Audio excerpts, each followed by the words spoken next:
کیا کیا باتیں آتی ہیں دماغ میں, کھوپڑی میں. ابھی میں ایک واقعہ سنایا نا, جس نے مجھے سنایا تو بس میں آنکھوں سے ضبط نہیں کر پا رہا تھا.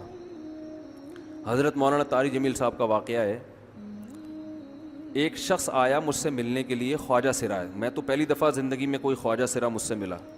میں سمجھا کہ پراپر آدمی ہے, اتنی بڑی اس کی داڑھی اور رنگ ماشاءاللہ بڑی مردانہ وجہ. لیکن جب بات چیت کا انداز ہوتا ہے تھوڑا سا, وہ ایٹیٹیوڈ سے اندازہ ہو گیا کہ یہ مکمل مرد نہیں ہے. تو اس نے مجھے خود بتا دیا میں خواجہ سرا ہوں. میں نے کہا بھائی ہم سے ملنے کے لیے کیسے آئے آپ, اتنی بڑی داڑھی آپ کی. اس نے اپنا جو واقعہ سنایا نا, میں 3 دفعہ وہ واقعہ سناتے ہوئے رویا ہوں. اور جب وہ سنا رہا تھا اس وقت میرے آنکھوں سے آنسو نکل رہے تھے. اس نے یہ ابھی بھی میرا بیان سنتا ہے وہ. اس نے واقعہ سنایا کہ میں جب پیدا ہوا تھا نا تو میں خواجہ سرا تھا. گھر میں ایسا بچہ پیدا ہو جائے والدین کی طرف سے عزت نہیں ملتی. جب 10-12 سال کا ہوا تو نہ بھائی مجھے عزت دے رہا ہے اور نہ میرا والد مجھے عزت دے رہا ہے.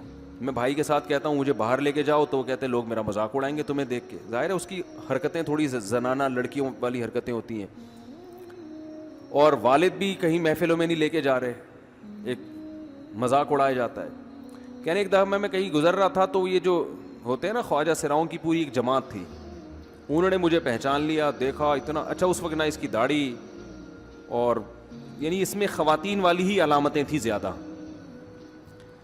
تو انہوں نے مجھے کہہ رہے اتنی عزت دی, کھانا کھلایا اور اپنے گرو کے پاس لے کر گئے. اور گرو نے کہا کہ تم ہمارے ایجنٹ بن جاؤ, ہم تمہیں پھر اب ڈانس ماس کروائیں گے, آدھے تمہارے آدھے ہمارے, جو بھی اس کا سیٹ. کہہ رہے مجھے پہلی دفعہ کہیں عزت ملی. تو لیکن میرے ابا کو پتہ چل گیا تو ابا نے لا کے طبیعت سے کوٹ دیا, ٹھیک ہے نا, کہ دوبارہ ان میں نہیں بیٹھنا.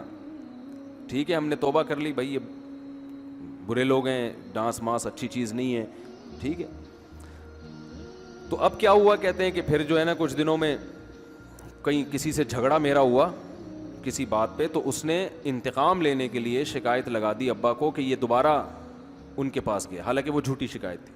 اب ابا کو لگا کہ یہ صحیح کہہ رہا ہے جس نے شکایت لگائی ہے, کیونکہ شبہ تو تھا نا ابا کو دوبارہ جائے گا. ابا نے پھر مارا.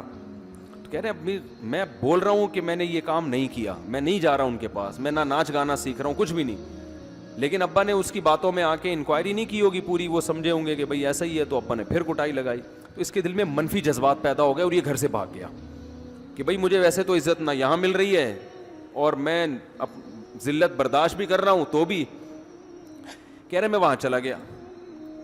تو جب میں وہاں گیا ہوں نا خواجہ سراؤں کے ہاں, تو وہی گرو اور ڈانس, اور پھر اس نے مشہور کچھ ایکٹروں کے نام بتائے جن کے ساتھ ہم ڈانس کرتے تھے, اور پیسے آنا شروع ہو گئے, آدھے گرو کی جیب میں آدھے ہماری, اور ہٹو بچوں.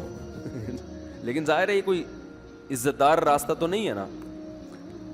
کہہ رہے ہیں کہیں سے تبلیغی جماعت میں حضرت مولانا طاری جمیل صاحب آ گئے, انہوں نے اجازت مانگی, ہمارے گرو کو پیغام بھیجا بھائی مجھے ایک دفعہ یہاں آ کے دعوت دینے. تو اس نے اجازت دے دی, آ جاؤ بھائی. بیان کیا, ان کو سمجھایا بھائی یہ زندگی نہیں ہے, اللہ کی سیروزے کے لیے بہرحال ترغیب دی. کہہ رہے ہیں میں تیار ہو گیا, باقی لوگ تیار نہیں ہوئے, میں تیار ہو گیا. کہہ رہے میں نے گرو سے اجازت لی, اس نے کہا جاؤ لگا لو سیروزہ. تو کہتا ہے کہ جب میں حضرت کے گھر پہ گیا ہوں نا تو حضرت پہلے سے دروازہ کھول کے ایسے انہوں نے دونوں بازو پھیلائے ہوئے تھے استقبال کے لیے, پہلے سے کھڑے ہوئے تھے علماء کے ساتھ. کہتے اتنے مشہور آدمی, اتنی بڑی سیلیبریٹی, اور اتنے بڑے بڑے علماء, ان کی پگڑیاں, ان کے اتنا خوبصورت لباس, جو خود عزت دار لوگ ہیں. کہہ رہے ایسے جو ہے نا میرے استقبال کے لیے دونوں بازو پھیلا کر کھڑے ہوئے, اور ایسے مجھے بیٹا بنا کے نہ اپنے سینے سے لگایا کہ تو میرا بیٹا ہے. کہہ رہے خدا کی قسم مجھے زندگی میں پہلی مرتبہ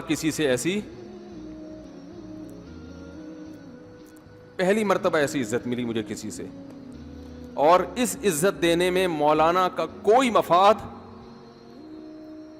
بولو بھائی, کچھ بھی, بلکہ ذلت ہوگی نا. لوگ کہتے ہیں خواجہ سرا کو بیٹا بنایا ہوا ہے, اور اس وقت تو اس میں بیچارے میں کچھ زنانہ سی علامتیں بھی تھیں.